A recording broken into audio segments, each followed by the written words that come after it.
சுண்டக்காயின் மகிமை. சுண்டக்காய் தெரியுமா உனக்கு? சுண்டங்காய் என்று சொல்றது கத்தரிக்காய் மாதிரி. கத்திரிக்காய்க்கு பிறகு பட்டுக்காய்ன்னு சொல்றது. கிராமப்புறம் படிக்க பட்டுக்காய் நிற்கும். அந்த பட்டுக்காயை உடைச்சு அந்த கொட்டை அந்த விதைகள் எல்லாம் எடுத்து போட்டு காய்ச்சுவார்கள். தாளிச்சு காய்ச்சா நல்லா இருக்கும். அதை விட சின்னதுதான் இந்த சுண்டங்காய்.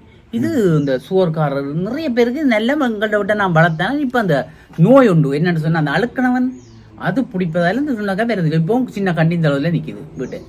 ஆனால் அது படப்பாக்குது. நானும் இந்த சவுக்காரங்களை போட்டு தெளிச்சும் பார்த்தேன், சரி வருது இல்லை. எத்தனை கிலோ வேணும் உங்களுக்கு? இது காய் ஐயோ பொரிச்சு சாப்பிட்டு பாரு இவ்வளவு டேஸ்ட் உண்டு. மச்சம் பாவிக்கிறாங்களா?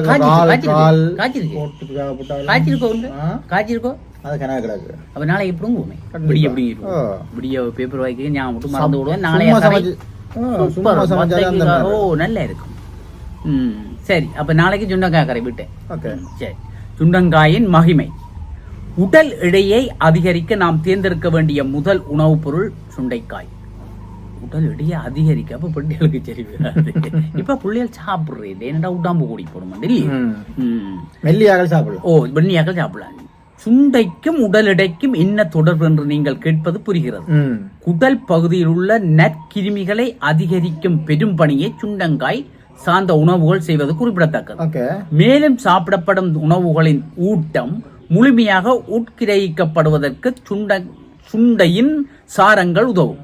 இரத்த சோகையை உண்டாக்கி உடல் சோர்வை வழங்கும். குடல் புழுக்களை நீக்கவும் சுண்டை உதவும்.